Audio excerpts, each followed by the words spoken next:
Բարև ձեզ հարգելի մասնակիցներ, շնորհակալություն մեր հրավերն ընդունելու համար։ Ես Նոնե Ջոմարտյանն եմ, Եվրասիա միջազգային համալսարանի իրավաբանական ամբիոնի վարիչի տեղակալը։ Այսօր մենք կազմակերպում ենք վարպետության դաս, մտավոր սեփականության իրավատերերի ակումբ իրավապաշտպան հասարակական կազմակերպության հետ, եւ մեր վարպետության դասը նվիրված է լինելու ապրանքային նշանի գրանցման հետ կապված խնդիրների։ Նշեմ, որ Եվրասիա միջազգային համալսարանի իրավաբանական կլինիկան պարբերաբար կազմակերպում է վարպետության դասեր, որոնք ուղղված են գործնական հմտությունների զարգացմանը եւ անհրաժեշտ տեղեկատվության ու խորհրդատվության տրամադրմանը։ Եվ այսպես այսօրվա մեր վարպետության դասը նվիրված է լինելու ապրանքային նշանի գրանցման հետ կապված քայլերին եւ մեր վարպետության դասը վարելու է մտավոր սեփականության իրավատերեր ակումբ իրավապաշտպան հասարակական կազմակերպության գործադիր տնօրեն Արտուր Վարդերեսյանը։ Պարոն Վարդերեսյան, այժմ խոսքը փոխանցում եմ ձեզ, խնդրեմ, կարող եք սկսել դասը։ Մտավոր սեփականության իրավատերերի ակումբ հասարակական կազմակերպության գործադիր տնօրենը, ողջունում եմ նախ բոլոր մասնակիցներին եւ Եվրասիա միջազգային համալսարանին այս վարպետության դասի մտահղացումը մենք ողջունեցինք միանգամից եւ կոնկրետ պրակտիկ դաշտում ցույց տալ, թե ինչպիսի գործողություններ են տեղի ունենում ապրանքային նշանի իրավական պահպանություն տրամադրման գործընթացը կամ ապրանքային նշանի գրանցման հայտի ներկայացման ընթացակարգը ինչպիսին է լինելու եւ կարծում ենք, որ այդ պրակտիկ գիտելիքները, որը կփորձենք հաղորդել, բավականաչափ հետաքրքիր կլինի։ Հիմա ես իմ էկրանը share կանեմ, որպեսզի մենք ավելի առարկական տեսնենք, թե ինչ գործողություն ենք կատարելու։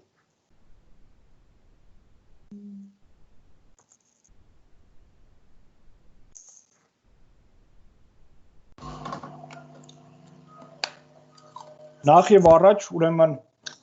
ապրանքային նշանի գրանցման գործընթացը սկսելուց առաջ ենթադրում ենք արդեն, որ մենք մեր մտքում ունենք այն ապրանքային նշանը, որը որ ըստ մեզ յուրահատուկ է, ըստ մեզ ապրանքային նշանի մասին պատկերացումներին համապատասխանում է եւ ավելի լավ կբնութագրի մեր կողմից մատուցվող ծառայությունները եւ ունենալով այս ամենը, օրինակ մեր պարագայում մենք կփորձենք իրավաբանական խորհրդատվական ծառայություններ մատուցող ընկերության ապրանքային նշան գրանցել։ Մեր պարագայում ապրանքային նշանը հետևյալն է, մենք consulting, որը իրենից ներկայացնում է հետևյալ տեսքը։ Այսինքն,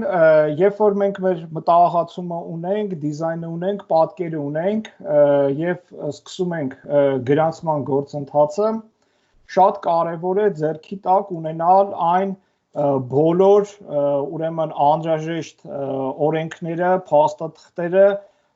որի հիման վրա մենք պետք է իրականացնենք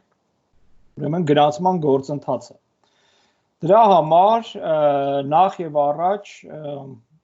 գրեթե բոլոր իրավաբանները օրենսդրական բազայից օգտվում են IRTEC կամ ARLIS տեղեկատվական համակարգից եւ մենք ուրեմն մուտք կգործենք ARLIS տեղեկատվական համակարգ եւ ARLIS տեղեկատվական համակարգում ուրեմն նախ կփնտրենք ապրանքային նշանների ուրեմն մասին օրենքը ապրանքային նշանների մասին օրենքը ուրեմն որը անպայման մեր ձեռքի տակ պետք է լինի համապատասխան մի քանի հոդվածներ նայելու համար ուրեմն հաջորդը ուրեմն որպես ենթաօրենսդրական ակտ այս ոլորտում հայտերի գրանցման ուրեմն կարգն է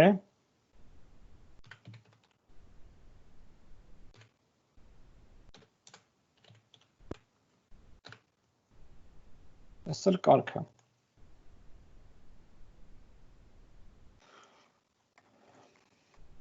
Որտեղ որ նկարագրված են եւ արկա են այն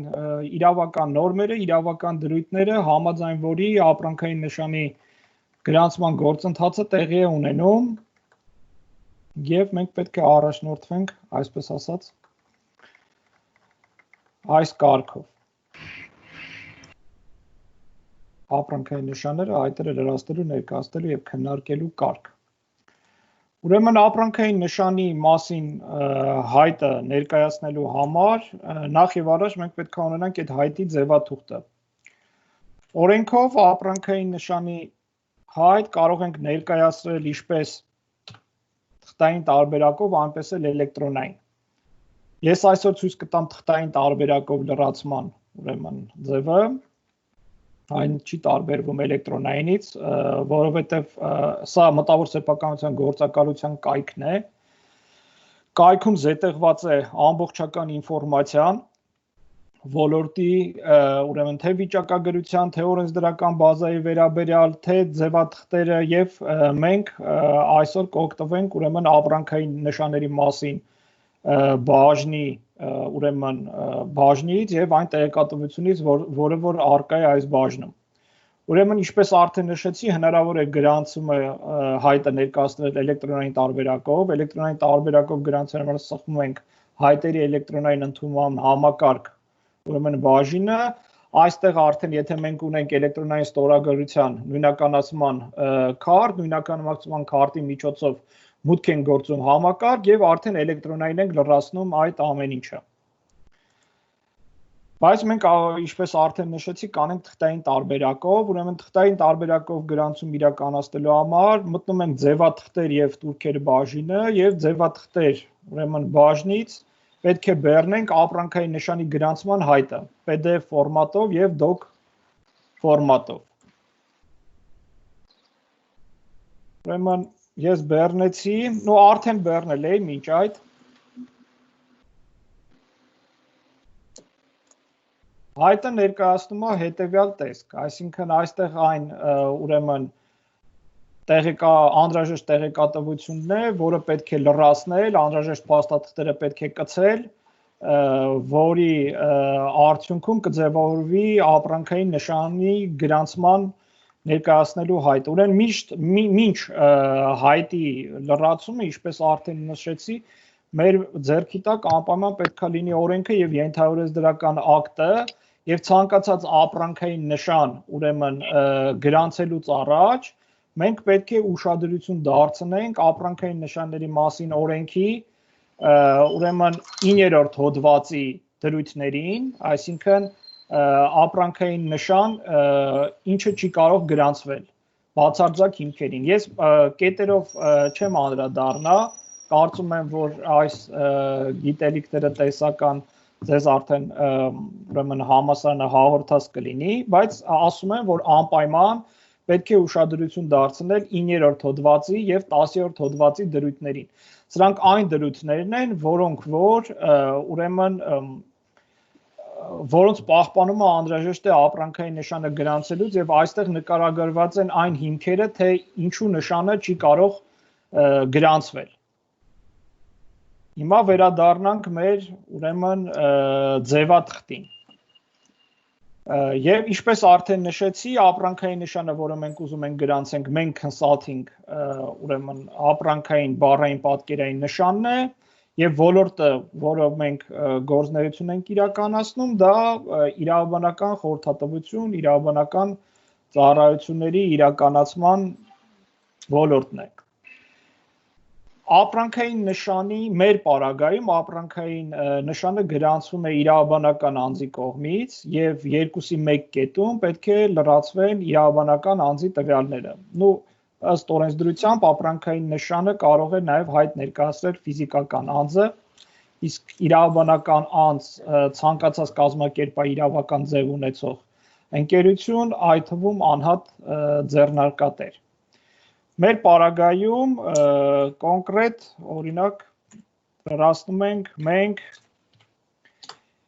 իրավաբանական խորհրդատվական կենտրոն ՍՊԸ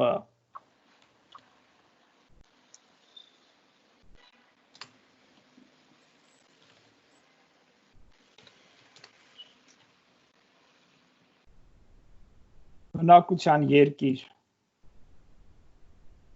Հայաստանի Հանրապետություն, իրական գործունեության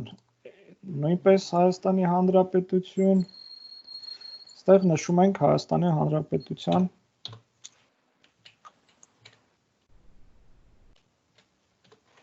անգլերեն ԱՄ, հապավումը։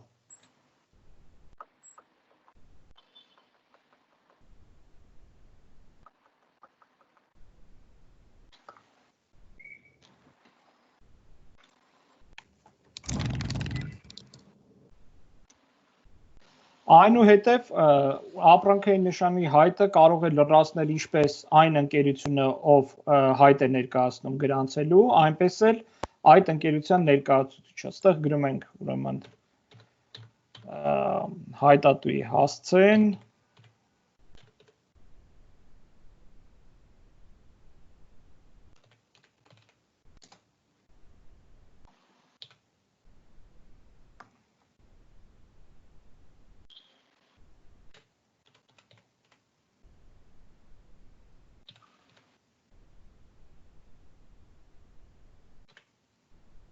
լրացնում ենք հեռախոսի համար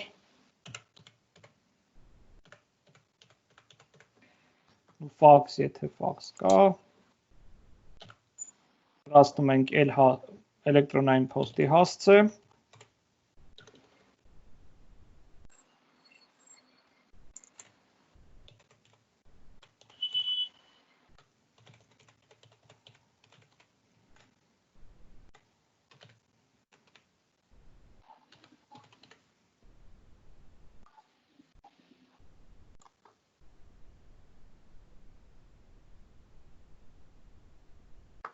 Ինչպես արդեն նշեցի, եթե ընկերությունն է հայտը ներկայացնում, իր տվյալներն է գրում առանց ներկայացուցիչի, եթե դուք ներկայացնում եք որևէ ընկերություն, օրինակ լիազորագրի հիման վրա իրավաբանական ծառայություններ եք ուրեմն մատուցում կամ ընկերությունը լիազորել է մեկ այլ անձի զբաղվելու ուրեմն հայտի ներկայացման խնդրով, ապա լրացվում է հայտատուի ներկայացուցիչ դաշտը, ներկայացուցիչի տվյալները եւ կցվում է լիազորագիրը։ Համապատասխան նշում անելով լիազորագիրը կցվում է դաշտում եւ նամակագրության հասցե։ Հիմա ուրեմն 5 ապրանքային նշանը կետում դաշտում պետք է զետեղվի այն ապրանքային նշանի անվանումը, պատկերը, որը որ դուք ակնկալում եք գրանցել։ Մեր պարագայում մենք consulting Եվ ուրեմն նկարագրական մասում պետք է ապրանքային նշանը նկագրվի։ Ես այս ամեն ինչը որ ներկայացնում եմ, սա իմ կողմից իմ պատկերացմամբ օրենքի վերլուծության ենթահորիզոնական ակտի վերլուծության արդյունքում այն ուրեմն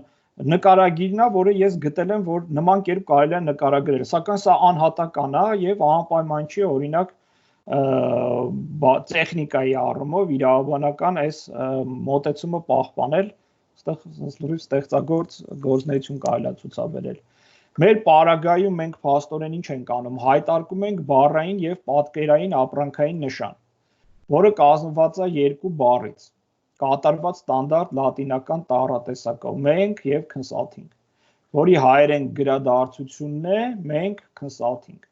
Մենք բառը առաջի դեմքի անձնական դերանուն է, իսկ consulting բառը անգլերենից թարգմանաբար նշանակում է խորհրդատվություն։ Ուրեմն մեր մոտ այստեղ գրառման ձախ կողմում գտնվող շրջանի մեջ պատկերված են երկու մարդ խորհրդանշող պատկերանշան։ Եվ consulting բառի համար մենք ինքնուրույն պահպանություն չենք խնդրարկում, քանի որ ըստ օրենսդրական պահանջի դու չես կարող գրանցել ուրեմն տվյալ ծառայությունը կամ ապրանքը նկարագրող անվանում որպես ապրանքային նշան Եթե նույնիսկ դուք ինքնուրույն պահպանություն չխնդրարկեք, ապա մտավոր սեփականության գործակալության փորձագետները հայտը ներկայացնելուց որոշ ժամանակ անց կստանաք ծանուցում, որ consulting բառը ինքնուրույն պահպանության ենթակա չի։ Ես ցույց կտամ այլ օրինակներում, թե ոնց է դա։ Մեր պարագայում մենք ենթադրում ենք, որ մեր նշանը պետք է լինի գույնավոր, կոնկրետ շագանակագույն գույնի, եւ մենք այստեղ լրացնում ենք, որ գույնը, որոնց համար խնդրարկվում է պահպանությունը, դա շագանակագույնն է։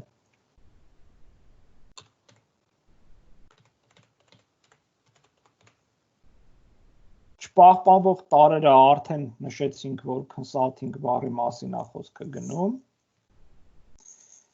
Մենք չենք խնդրարկում առանձին պահպանություն այս բառի համար։ Ուրեմն հայտին անպայման կցում ենք գույնավոր պատկերը ապրանքային նշանի, ինչպես կոնկրետ այս պարագայում մեր նշանը մենք պետք է ուրեմն Z տեղենք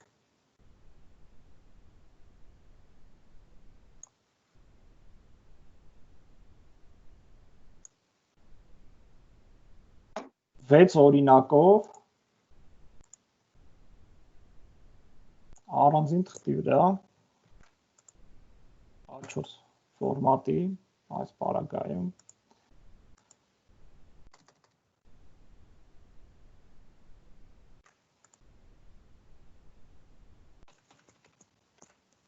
նուսեն Եվ սա գույնավոր պետք է պատճենահանվի եւ հայտը ներկայացնելուց անպայման պետք է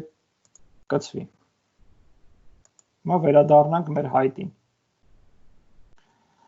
Չեմ անդրադառնա կոնկրետ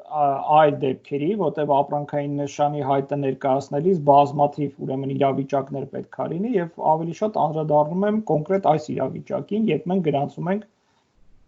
իրավաբանական խորհրդատվության ծառայության համար ապրանքային նշան։ Հիմա հաջորդ կարևոր խնդիրը, որ պետք է լուծվի, դա որոշել այն դասը, որի պարագայում ապրանքային նշանը գրանցվում է։ Մեր պարագայում մենք ընտրել ենք 45-րդ դասը։ Ուրեմն ինչպես է այդ դասի ընտրությունը տեղի ունենում։ Նույն մտավոր սեփականության գործակալության կայքում կա ապրանքների եւ ծառայությունների միջազգային դասակարգում, որտեղ նշված են դասերը։ Կոնկրետ մեր պարագայում մի քիչ անհարմար է, PDF ֆայլի տեսքով են իրանք ոնց որ զետեղված, բայց մենք նախորդ գիտենք, որ օրինակ իրավաբանական ծառայությունները դա իրանից 45-րդ դասն է ներկայացնում։ Ստեղ մեկի մոտ միացած ձայնը կարող է անջատեք մի հատ։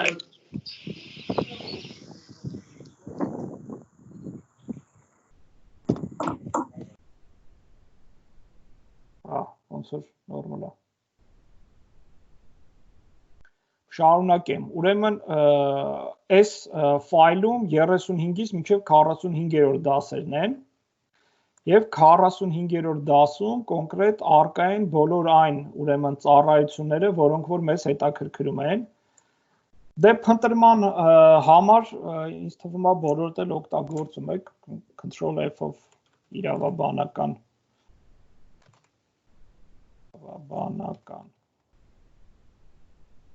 ծառայություններ, այստեղից ընտրում եք ուրեմն դասի մեջ արկա բոլոր են ենթա դասերը, որը որ դուք ցանկանում եք ուրեմն գրանցել։ Մեր պարագայում մենք արդեն այս ցուցակից ընտրել ենք օրինակ միջնորդություն վեճերը լուծելու հարցում, արբիտրաժի ծառայություններ, խորհրդատվություն մտավոր սեփականության հարցերով, գործերի կառավարում, հեղինակային իրավունքի բնագավառում եւ ընդհանուր այն գործունեության տեսակները, որ մեր ընկերությունը ծավալում է։ Մեկ հնարքել կարող եք կիրառել կամ իրավատերը կարող է կիրառել Պարզապես ուղղակի ուրեմն արդեն իսկ գրանցված ապրանքային նշանների դաշտում այստեղից կարող եք որոմում իրականացնել, օրինակ ապրանքային նշանը գրանցված է, թե ոչ։ Մեր պարագայում կոնկրետ օրինակ մենք որոշեցինք, որ մենք պետք է գրանցենք մենք consulting ապրանքային նշանը, չէ՞։ Եվ մեզ հետաքրքրում է արդյոք նման ապրանքային նշան կա գրանցված մեզանից առաջ, թե ոչ, եւ մենք օրինակ հիմա այս նշանի անվանումը դաշտում հայերեն փնտրում ենք մենք։ Եվ տեսանք, որ կան գրանցված մի քանի ապրանքային նշաններ եւ արտահայտություններ կամ սլոգաններ, օրինակ մենք ուժեղ ենք միասին, ապրանքային նշան կա գրանցված։ Գրանցել է Արդյունաբերաշինարարական բանկը, որի արտահայտության մեջ արկա է այսպես ասած մենք բառը, կամ օրինակ լիարժեք ունենք մենք 100%, նայում ենք, ու սա արդեն իսկ հասկանալի է, որ վերաբերվում է մենք ուրեմն հյութերին եւ Եվրոթերմ օրինակ ընկերությունն է գրանցել։ Եվ այսինքն մենք տեսնում ենք, որ մենք ապրանքային նշան որպես այդպիսին Հայաստանի Հանրապետությունում մենք ունենք մենք գրանցված այս ապրանքային նշանը, որը որ սակայն գրանցված է 29, 30, 31, 32 դասերում, իսկ մենք հայտ ենք ներկայացնում 45-րդ դասում գրանցելու համար, որը լրիվ այլ գործունեության ոլորտ է եւ սպառողների մոտ ոչ մի շփոթություն չի առաջացնի մեր եւ Եվրոթերմ ընկերության կողմից ուրեմն մատուցվող ծառայությունների ապրանքների վերաբերյալ։ Մենք կարող ենք նաև այս ապրանքային նշանը փնտրել անգլերեն լեզվով։ Այս պարագայում բացի մեքից, մենք որ արմատի մեջ կա, մենք what-fi ինչ-որ sense ապրանքային նշան է, որը գրանցված է պաստվածանյութերի դասի համար ԱՄՆ-ում գրանցված որևէ ընկերության կողմից։ Առհասարակ ցանկացած ապրանքային նշան, երբ որ դուք որոշում եք, որ պետքա գրանցեք կամ անվանում, որ գրանցեք որպես ապրանքային նշան, պետքա մտնել մտավոր սեփականության գործակալության կայք, փնտրում անել նախ ազգային ընթացակարգով գրանցված ապրանքային նշանների շրջանում եւ տեսնել արդյոք նման ապրանքային նշան կամ նմանատիպ ապրանքային նշան որևէ ընկերություն գրանցել է եւ այդ տվյալները, այսպես ասած, պաշտոնական տեղեկագրում բազայում մտավոր սեփականության գործակալության երևում է։ Կա նաեւ ուրեմն ապրանքային նշանների միջազգային ընթացակարգով գրանցված ապրանքային նշաններ, որոնք Հայաստանի Հանրապետությունում ուրեմն ուժ ունեն այդ ընթացակարգով գրանցված լինելու պարագայում։ Սա մադրիդյան ուրեմն համաձայնագիրը ստորագրած երկրներում գրանցված ապրանքային նշանների բազան է, որտեղ նույնպես օրինակ մենք կարող ենք անել եւ տեսնում ենք, որ այդ անվանումով ապրանքային նշան ուրեմն միջազգային բազայում գրանցված չի։ Որպես օրինակ, որ տեսնեք ապրանքային նշանները ինչ տեսք ունեն, օրինակ կարելի է Չիկո ապրանքային նշան, մանկական խանութների ապրանքային նշանը, հեսա նայում ենք, տեսեք միջազգային ընթացակարգով այս ապրանքային նշանը, որը իտալական ապրանքային, ուրեմն ծագում ունեցող ապրանքային նշանը ինքը գրանցված է, եւ ուրեմն կանգնելով այս ապրանքային նշանի վրա մենք արդեն տեսնում ենք, թե որ ընկերությունն է գրանցել իրավատերը, ինչ դասերով է ապրանքային նշանը գրանցված եւ որ երկրների վրա է տարածվում, կոնկրետ այս պարագայում արդեն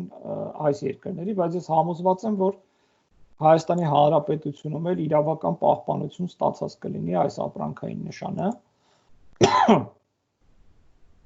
Խորհուրդ եմ տալի, որ անպայման այս դատա բազաները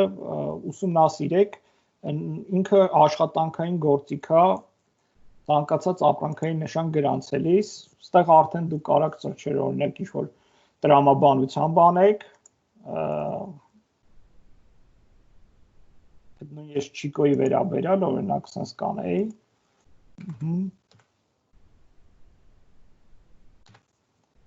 տեսնելու Հայաստանի Հանրապետությունում օրինակ Չիկո ապրանքային նշանը, այսքան տեսքով տարբեր ձև գրանցել են, ինքը պահպանություն է ստացել, այսինքն այս ապրանքային նշանը օրինակ Հայաստանի Հանրապետությունում պաշտպանվում է։ Այսինքն երբ որ մենք փնտրեցինք, տեսանք, որ մենք ապրանքային նշան, որպես այդպիսին, գործակալությունում ինչպես ազգային, այնպես էլ միջազգային ընթացակարգով գրանցված չի։ Դա արդեն ոնց որ առավելություն է։ Ընդհանրապես պետք փորձաքննություն իրականացնելուց նաև օգտվում են հայտնի փնտրման համակարգերից, օրինակ Google-ից, ինչպես նաև կարելի է ապագա, էլի եմ ասում, խնդիրներից խուսափելու համար եւ տեսնելու արդյոք նման անվանումով որևէ ընկերություն առհասարակ գործունեություն ծավալում է թե ոչ, եւ արդյոք նման, բայց ինքը ապրանքային նշանը դեռ չի գրանցել կամ կարող է չի էլ պատրաստում գրանցել, սակայն ինքը այդ անվանումով արդեն շուկայում բավականաչափ երկար ներկայանում է եւ նախընտրելի չի ընտրել այնպիսի ապրանքային նշանի անվանում, որը օրինակ կլինի նման կամ նույնական մեկ այլ ընկերության կողմից գովազդվող որևէ անվան։ Այդ իսկ պատճառով ես խորհուրդ եմ տալի, որ ապրանքային նշանը չնայած պարտադիր չէ, բայց ապրանքային նշանը գրանցելուց առաջ նաև օրինակ որոնում կատարել e-register.am տվյալների բազայում, որտեղ երևում են այն ընկերությունները, ֆիրմային անվանումները, որոնք Հայաստանի Հանրապետությունում գրանցված են, գործում են, դադարեցված է իրենց գործունեությունը կամ լուծարված է, որտեղ այդ ինֆորմացիան շատ կարևոր է։ Հիմա մեր պարագայում, օրինակ, եթե մենք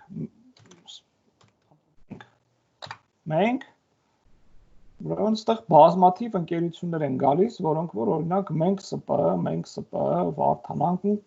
չեն կարող ասենք, թե այս ընկերություններից ով ինչ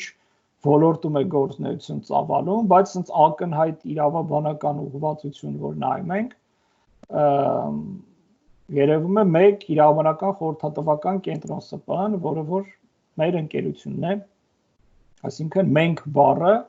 որ consulting մենք հայտ ենք ներկայացնում որպես ապրանքային նշան գրանցելու, նաև արկա է մեր ֆիրմային անվանման մեջ։ Եվ վերջապես Google փնտրման համակարգում բնականաբար մենք երբ որ search անենք ինքը ինչ ասես կբերի consulting երբ որ մենք search անում CRM consulting, daily consulting բառով բազմաթիվ ընկերություններ եւ մեր ընկերության բնականաբար կայքը, այսինքն երևում է, որ մենք consulting անվանումը կոնկրետ այս ընկերության կողմից օգտագործվում է։ Առհասարակ փնտրել որևէ ապրանքի անվանում, ապրանքային նշանի անվանում, նայել տեսնել նմանատիպ անունով ընկերություններ կան թե չկան, կարևոր հանգամանք է հանդիսանում,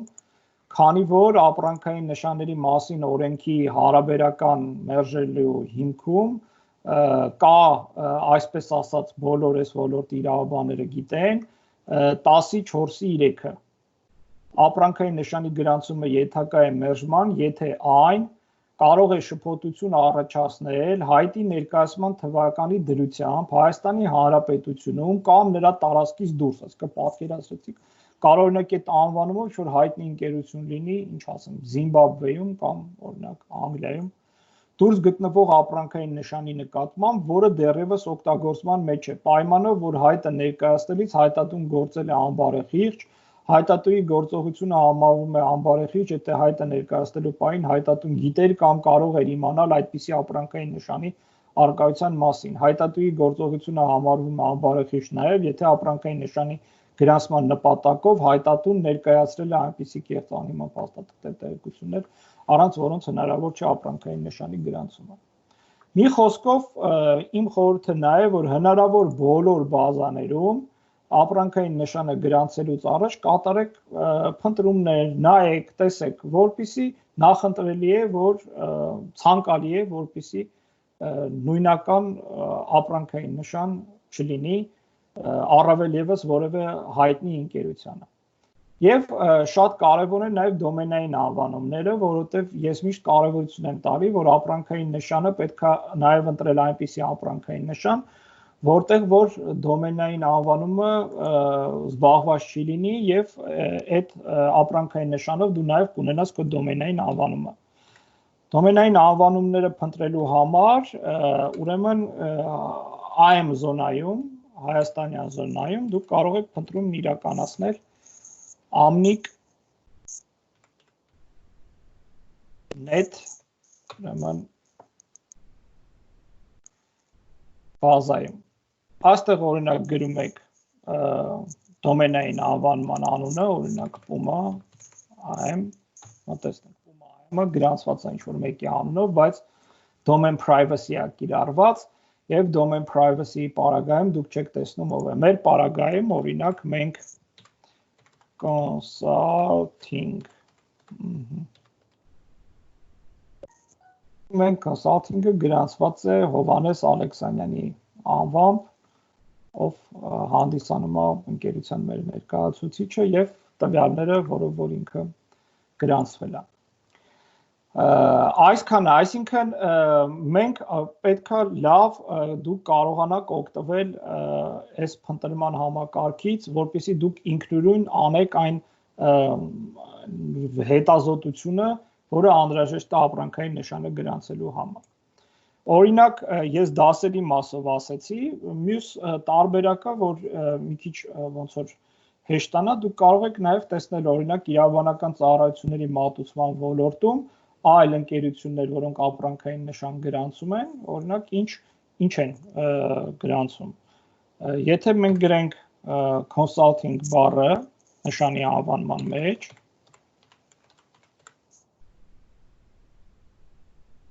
մենք ունենանք օրինակ բոլոր այն ընկերությունները, որոնք consulting բառի հետ համադրությամբ Հայաստանի Հանրապետությունում ապրանքային Օրինակ Advice Consulting ընկերությունը, երբ որ նայում ենք Advice Consulting ընկերությունը գրանցել է 3 դասով 1035, 1036, 1045 ու մարքեթինգային ծառայություններ եւ այլ հետազոտություններ, շուկայի ֆինանսական ծառայություններ էլ մատուցում եւ իրավաբանական ծառայություններ եւ դուք նայեք այստեղ չպահպանվող տար consulting գրառումը ինքնուրույն պահպանության օբյեկտ չէ Դու արդեն բացատրեցի ինչ պատճառով, այսինքն ապրանքային նշանը գրանցելուց նաև կարող եք ուսումնասիրել, օրինակ այդ ոլորտում այն ընկերությունների ապրանքային նշանները, որոնք որ արդեն իսկ գրանցված են։ Վերադառնանք մեր հայտին, այսինքն դասը լրացնելուց հետո ստորագրում ենք կոնկրետ ներկայացնողի Անուն ազգանունն ենք լրացնում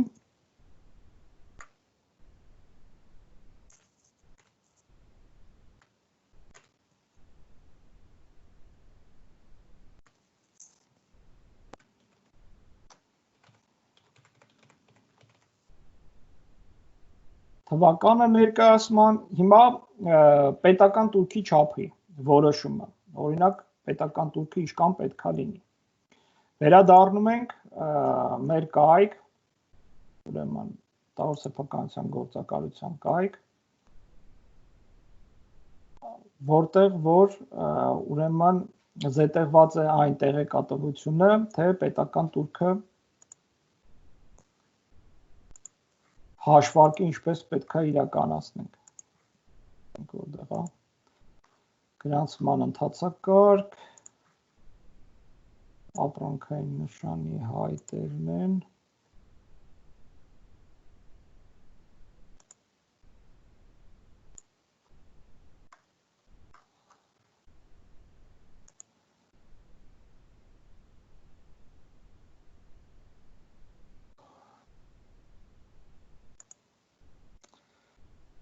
այս հաշվի համարն է, որի կենտրոնական բանկում մտավոր սեփականության գործակալության հաշվի համարն է, որի վրա պետք է փոխանցվի պետական տուրքը։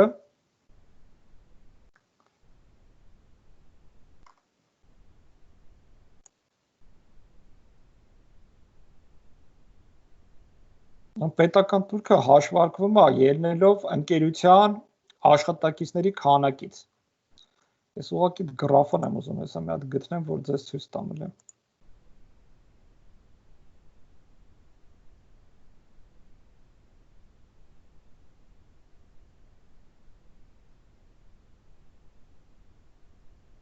Տուրքեր,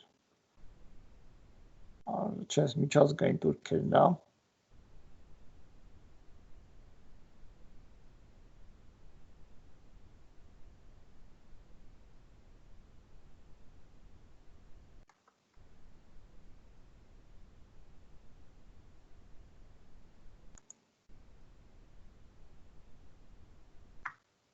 Կարգավորումը պետական տուրքի մասին օրենքով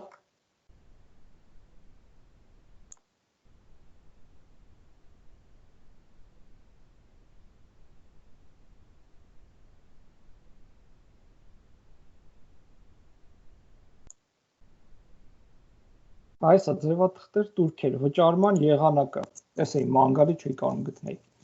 Ուրեմն տեսեք, ինչ է ասում, ասում է, որ օրենքի 18-րդ հոդվածի 4 կետի A, Ž, D եւ Ž ենթակետերով սահմանված պետական տուրքը վճարվում է 75% զեղչով,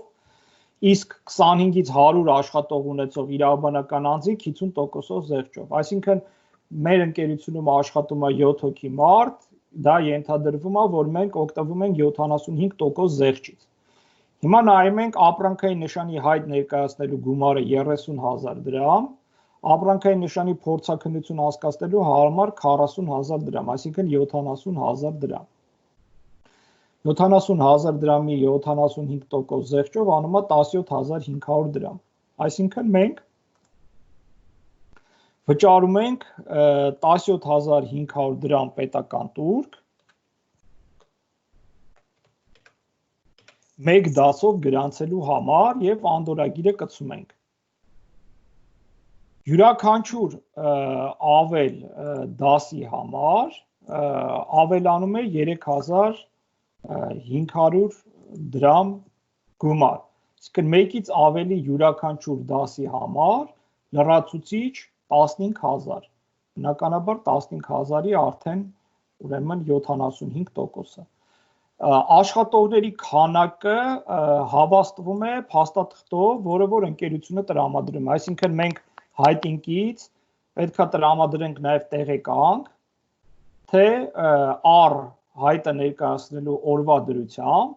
ընկերությունում քանի աշխատող է գրանցված։ Մեր ընկերությունում 7 աշխատող է գրանցված, եւ այս ներկայացված փաստաթղթի տվյալի հիման վրա արդեն հաշվարկվում է այն պետական տուրքը, որը որ մենք մուծելու ենք ապրանքային նշանի հայտը ներկայացնելուց եւ կից փաստաթղթեր, այսինքն հայտը լրացնելուց հետո մենք կցում ենք ուրեմն եթե մենք ենք լրացրել, բնականաբար լիազորագիր չկա, եթե մենք ուրիշի փոխարեն ենք լրացրել որպես լիազոր ներկայացուցիչ, այսինքն կցում ենք լիազորագիրը, կցում ենք տեղեկանքը, ապրանքային նշանը ուրեմն աշխատողների քանակի վերաբերյալ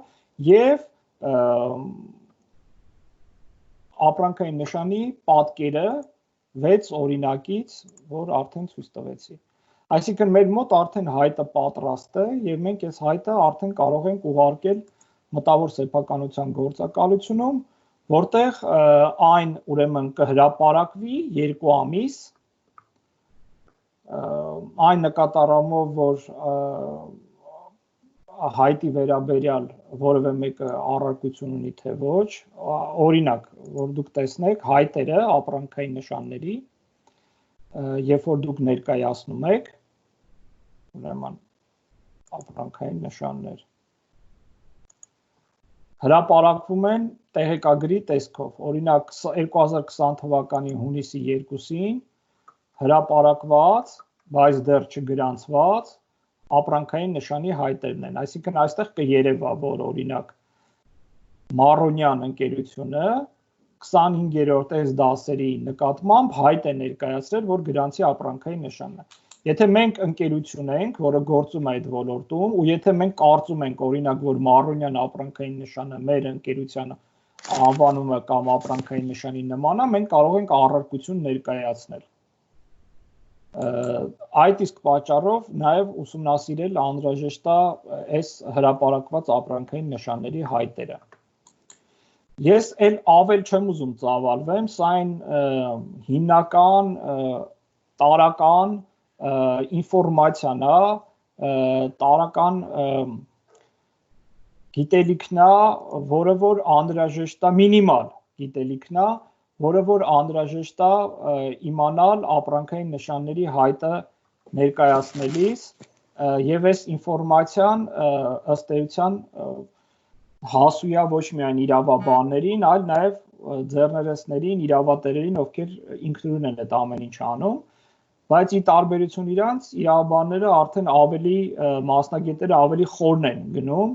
եւ ավելի խոր վերլուծություն են անում ի համապատասխանություն օրենքի, ի համապատասխանություն օրենքից բխող ենթաուրեսդրական ակտի, որպեսզի հնարավոր ռիսկերը մերժման, չգրանցման մինիմալիզացնել։ Հեսա, save արեցինք։ Կարծում եմ, որ այսքանը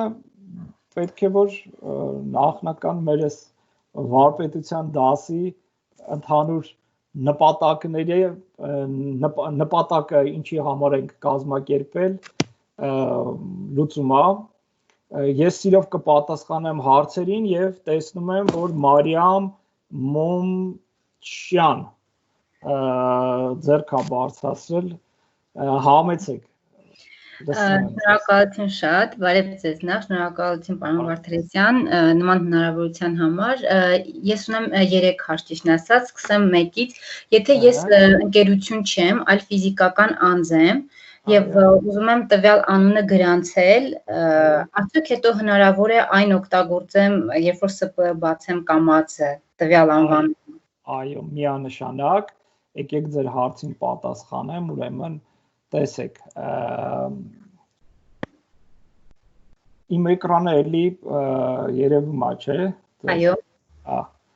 Ուրեմն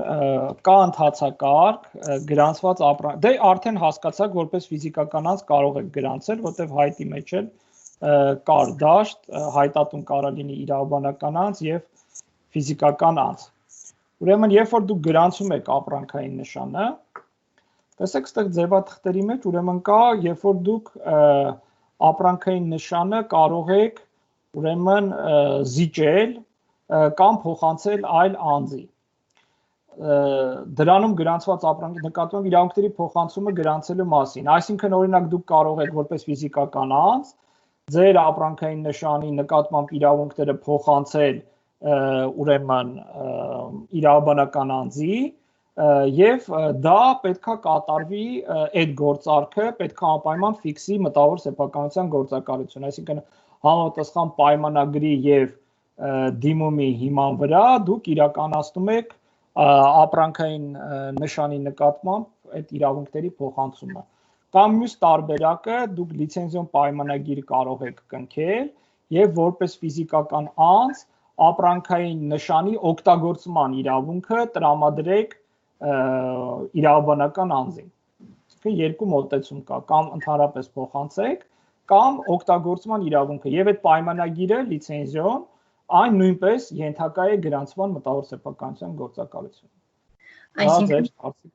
շատ շնորհակալություն, այսինքն հավելյալ վճար այս դեպքում պետք է գրքին արվի։ Պետական турքեր կա, բայց ես այդ վճարների չափերը չգիտեմ, ասես պետք է նստենք նայենք, բայց հա турքեր պետք է։ Երկրորդ հարցս գիտեք ինչու՞ն է, եթե օրինակ դիմումի 5-ի 1 կետում մենք նշում ենք միայն հայերեն անվանումը, լատինատար տվյալ անվանումը չենք նշում։ Արդյոք երբ որ մենք ուզենանք օգտագործենք ընկերության մեջ կամ որպես ֆիզիկական անձ իր լատինատառը ինքը նույնպես կդիտարկվի մերը, թե այն կդիտարկվի որպես միայն հայերեն տարբերակով։ Չէ, տեսեք, մոտեցումը ինքը սենց է, կա մոտեցում, որ օրինակ ապրանքային նշանները գրանցելուց, հայտը ներկայացնելուց 3 լեզվով էլ բառը նշվում է, օրինակ մենք, հայերեն մենք, սենց Ռուսերեն մենք կամ օրինակ կարա ինք ուրիշ ձևի լինի, կարա օրինակ լինի մենք, եթե մենք նայում ենք ռուսերեն կարա լինի օրինակ ինքը мы կամ բանով լինի մենք, այսինքն ապրանքային նշանի պահպանություն տրամադրելուց կոնկրետ իր կախված է կոնկրետ դեպքից, օրինակ լատինատար թե հայատար էական չի այն իմաստով, որ նույն ինքը բառն, այսինքն եթե ես մենք գրանցել եմ լատինատար, ինքը հայերեն մենքի հետ լրիվ նույնական է եւ կարծում եմ, որ մենք հայերեն ապրանքային նշան չի գրանցվի իրավաբանական ծառայությունների դասում, եթե մենք լատինատար ապրանքային նշան արդեն իսկ գրանցված է։ Հասկանալի է, շնորհակալություն։